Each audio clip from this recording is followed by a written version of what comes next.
Alright, yeah, and welcome back to some more Magic Duels with our Super Mill, Hyper Turbo Mill, Awesome Mill deck.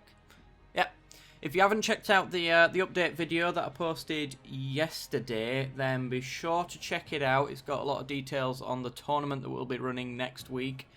And yes, if you want to enter, then you need to watch that video and check out the description for the short details if you're in a bit of a rush.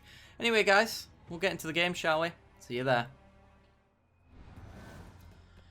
Alright, we're in and we're on the draw. There is literally nothing this hand does, so we're going to throw it back.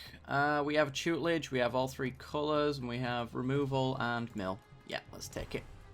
Our opponent is rank 22, called Vesuvius. I have made a few changes to the deck list, by the way, guys. I've added in 2 planar outbursts to deal with creature-based decks, and I cut out the brutal expulsions, I believe, if memory serves, and swapped out a plains for an island just so that we can hit white more often. We could do with a double blue for turn 4 actually, so we'll take another island. Maybe could have gone with a plains there so that we could have Clifftop Retreat untapped and a double white for the planar outburst, but I think we should be alright. We don't have a turn 2 play anyway, so we might as well stick it down. Our opponent is on red-green, so this could be werewolves, it could be landfall. It is werewolves, okay. Not bad. He does get in 4-3 damage. Question is, do we want to bombardment that? Because that flipped allows all of his werewolves to come in as werewolves and not just the human side. Ooh, fevered visions. Not bad, not bad. I don't really want to ramp him up in this early game with Imprisoned in the Moon. And maybe we let him hit us for an extra 3. He has to not cast a werewolf next turn to get the advantage out of that, so I suppose we can get the tutelage down. With the tutelage down, we can play Oath of Jace next turn and hopefully hold up a red source if we draw into a land. We'll probably draw into one with the Oath of Jace anyway, because we draw 3 off of it. And he gets another bandit. Okay. That's unfortunate. We're taking 6 here. So we do want to make sure that this stops very soon, because we're down to 11 already. Halfway through our life, and that is the first trigger off of our tutelage. Is pretty bad. So, oh, let's have a look what he dropped. Savage Alliance, Wolf Howl Pack Resurgence. Okay. We could bombardment, kill one of his creatures to hopefully not die, or we could take the really risky play and Oath of Jace for 3 triggers, trying to hit a red source so we could bombardment as well.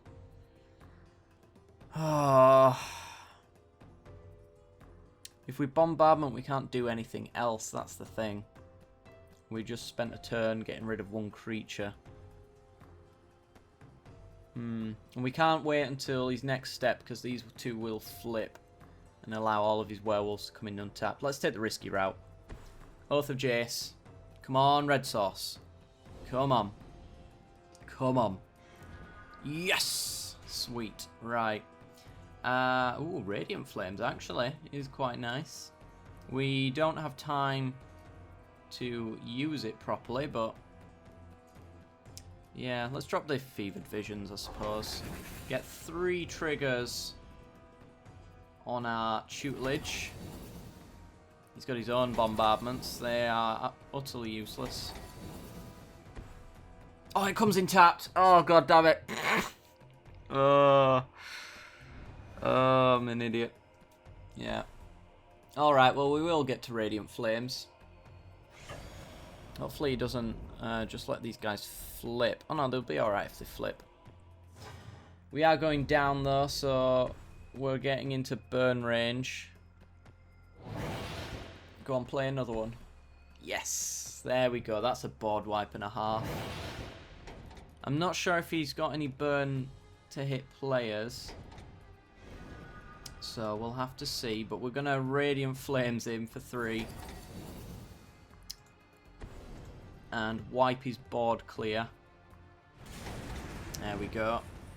He's down to 2 cards in hand, and we've got removal for all of his stuff. So we could actually come back from this. Solitary Hunter. Wait till it comes down. It's a 3/4. Just a werewolf. Okay. It's actually kind of a problem. Because we're going to have to imprison in the moon that. We can't afford any damage to come through. So we'll hand that. We'll imprison in the moon it, and then we'll take inventory for another. Just checking to see if he's got any removal we could potentially hit. And I don't trust that we do. So we're going to imprison in the moon his creature. Then we're going to take inventory and draw some cards. A card to be specific. And pass the turn. We're about halfway. He's got 5 damage left to do. I think those Gaia Reach... those guys, I think they're the only werewolves with haste. I might be wrong about that.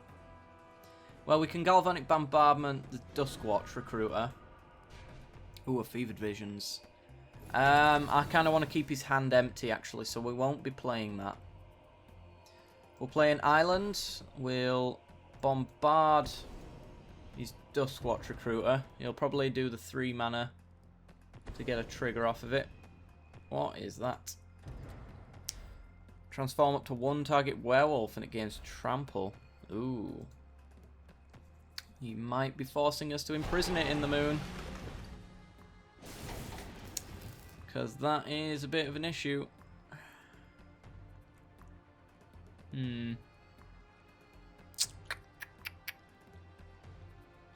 Yeah. Well, actually, if I just play another spell, it goes back to a 2. But we die to pump. Actually, haven't seen any more pump other than the Halpat Resurgence. So I think I'm willing to take the chance and just go with a Talent of the Telepath. That'll be 2 spells. Aha! We can transform his werewolf and that'll kill it. Oh no, it's you control. Is it? Oh, that's a shame. That would have been a nice thing to happen. Oh well, he goes back to a 2. He couldn't get his 2 damage in. If he plays another creature onto the board, then we'll play an Outburst. He is searching up one. Let's see if he finds one. He's got 3 mana left. He whiffs entirely. That's great. He's going to do it again, though. What's he going to find? A Silver Fur Partisan. Okay. So we'll save our Planar Outburst for that.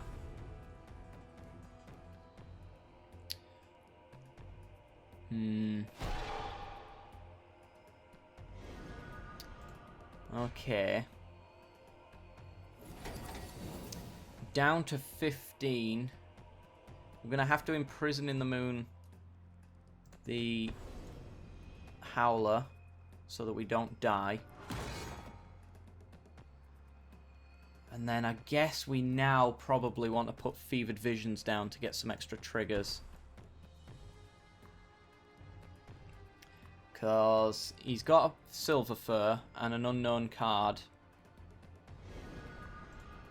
We can now get extra triggers off of our tutelage, which means we are cutting it really close.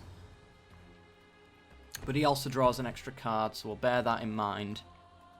He's not going to take any damage from it, but we're well past the point of caring. So he's going to draw a card. He's down to 5. I think we've just won. I think. Depending on what we draw here. So we mill 2. Down to 3. We can... We're going to have to play in our Outburst. Oh no, we can Sphinx's Tutelage, draw a card, that's 2, end our turn, Fevered Visions, draw 2, and that's the win. Yeah, so draw a card, discard a card. Gaia Reach Sanitarium, okay. Well, Geist Blast is getting dropped. Mill 2, on our end step, Fevered Visions mills again, and we win. That was really close. Far too close, but we got it. There we go. Our opponent's disconnected. And almost broke the game. Alright guys, I'll see you in the next match.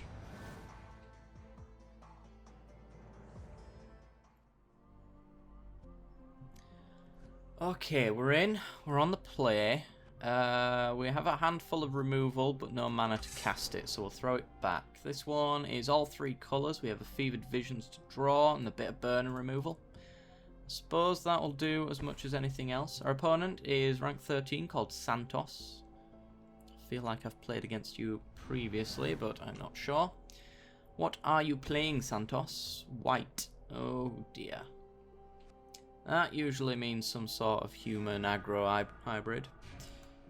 So let's play out an island and pass the turn. If we know that he's playing aggro, then we won't be playing Fevered Visions. We don't want to draw into. We don't want him drawing into anything. Plus, the Fevered Visions isn't really doing us any favours without a tutelage in the board. Okay. He's literally playing nothing. Ooh. He's giving us plenty of time. And there's a tutelage, so now the Fevered Visions is officially very nice. So play planes, play the tutelage, and pass the turn. See if he has any enchantment removal. This is white after all, so he's got Solemn Offerings and Suppression Bonds and Warp Landscape into Dauntless Cathar. So he's got colourless cards in here. This might be Spirits, perhaps. We'll see. Well, that's a 3-2 anyway, so exile it from your graveyard so he gets some use out of it. He's going to support, and he's got Gideon's Reproach. So he's built to stop creature-based decks. And it looks like he's planning on making little creatures bigger. So I think this is a sort of Spirits token deck. It's very interesting. I'm intrigued. Okay, well if that's the case, then I'm going to stick down the Fevered Visions and we're going to start doubling down our card draw. So I don't think he's being too aggressive. So I think we can use our Fevered Visions to our advantage in that regard. We can even start doing some burn to him with the amount of cards that he's got in his hand. There's a Bruner in the graveyard. Oh dear. This is a flight. Oh, green. Green. Oh yeah, of course, leave the example. This is an interesting deck. I like the idea of it. Very intrigued. I always like to play against a deck I've never seen before. Find it a lot more entertaining to get caught out for not anticipating a card. He's going to crack his Warp Landscape. Okay. So he hasn't got any need for the colourless in hand. He's going to go grab another green source. Draws a card and gets burnt. We're going to hold on to the Telepath, I think, because I want to try and get the Spell Mastery online. We can also Geist Blast away his Cathar this turn, which would mean that we can copy Talent and maybe do 14 cards with 4 instants or sorceries to pick, if we get it set up in such a way anyway. We now have our double white source, so we can blow up the board whenever we feel like it. Yeah, this seems like it's an odd one. I'll give it that. It seems little creature focused. That's what I can say about it. Oh, Angelic Purge. No, don't do that. Don't do that. It's not very nice.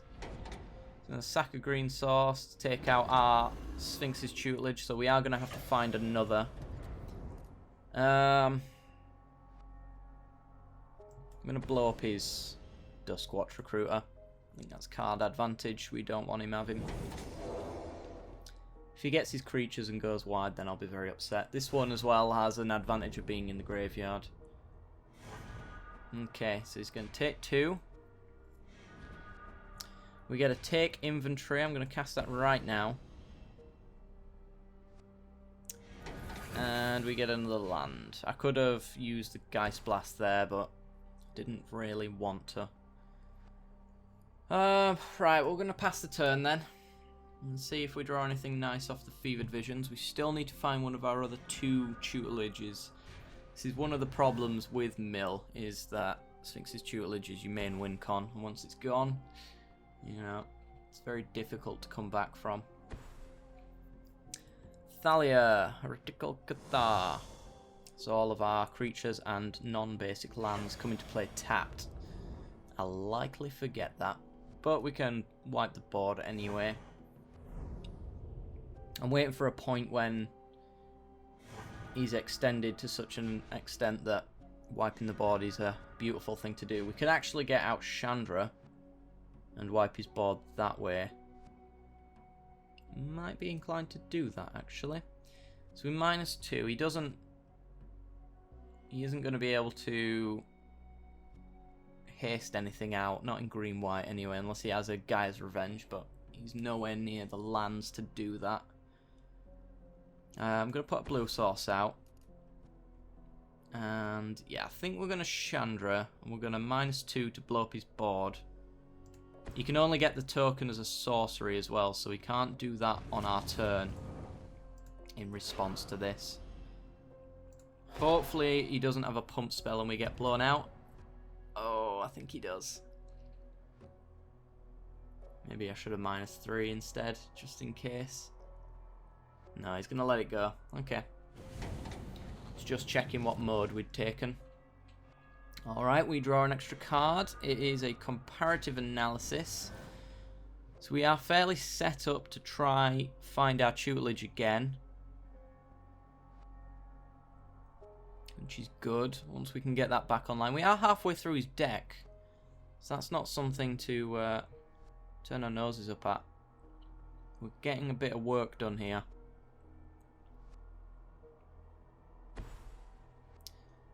Solitary Hunter, 3/4 with no other abilities other than werewolf transformations and whatnot. Okay, he's going to take 2 more damage. He's matching us on life total, so I mean, we've not exactly ruined our day with that. Right, let's get out Prairie Stream. I'm going to take inventory first so we can comparative analysis with Surge. I'm going to draw 2 cards here. Imprison in the Moon. Okay. I'm gonna Surge again for 3. Looking for our tutelage. Getting Galvanic Bombardment. We ain't got any in the graveyard. Right, I think I'm going to Imprison in the Moon this guy just so we can get him for 6 with Chandra. And we might actually go for the burn route at this rate. So we're going to plus Chandra. Get her out the range of any nasties. And get in for 6. If he plays only 1 creature next turn, we do win. Short of a fog. Plus, of course, the Fevered Visions is doing a fair bit of work. Let's discard the Glacial Fortress.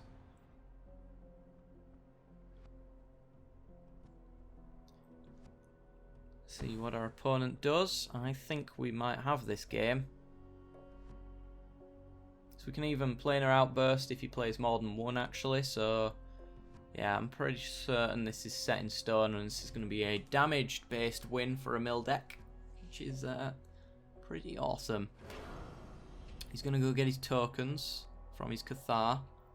Okay. Or his token, singular. And is that all he's going to do? If that's all he's going to do, then we can spend the Galvanic Bombardment on the token instead. That's only 1 mana, and then we've got 2 other ways of removing it. And plenty of mana to do all 3. Okay. I don't think he's got any flash spirits. I don't think there are any in white. There definitely aren't any in green. I know that for a fact. Alright, let's go on Vonic Bombardment his spirit. Does it resolve? Ooh, Avison. Alright. Well, we're going to imprison in the moon that.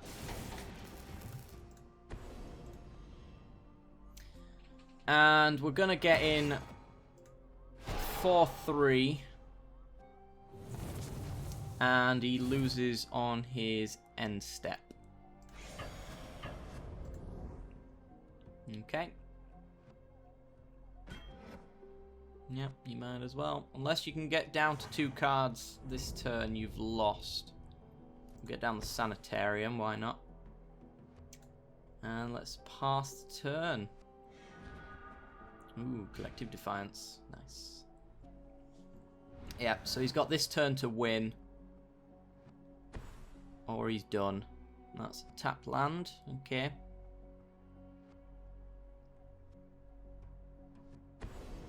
And an Angelic Purge on our Fevered Visions. Yeah, okay. That does save him. However, briefly. Is that Courageous Outrider? Look at top 4 cards, look for a human, put the rest on the bottom. Okay, so he finds an Envoy. He's going to place that down, tapping himself out, Replanar Outburst, and win. Okay. Yeah, I like this deck. This is a cool little deck. It's got some interesting things about it. I'll say that much for it. I'm not entirely sure what its win con was, just other than just playing up flying creatures. But we're going to Planar Outburst. We'll likely see a concession right here. Plus the Chandra. He's tapped out. There's nothing he can do. Yep, there we go. Continue playing. And swing for 6. Putting him down to -5. Yeah.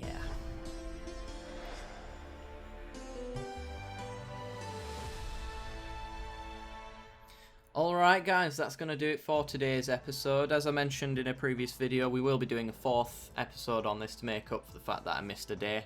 If you haven't checked out the update video and you want to enter the tournament, be sure to check out the video. The details are in the description of that video on how you can enter and how the tournament will take place. You have until a week after that video came out, which I think is probably Saturday evening, to say that you're in, send me your deck lists, and give it a name and all that jazz. Yeah, check out the description anyway for that kind of detail. Be sure to leave a like if you love this video, and subscribe if you haven't already. And be sure to check out the end card for the rest of the content that I have to offer. And I'll see you next time, guys. See you later.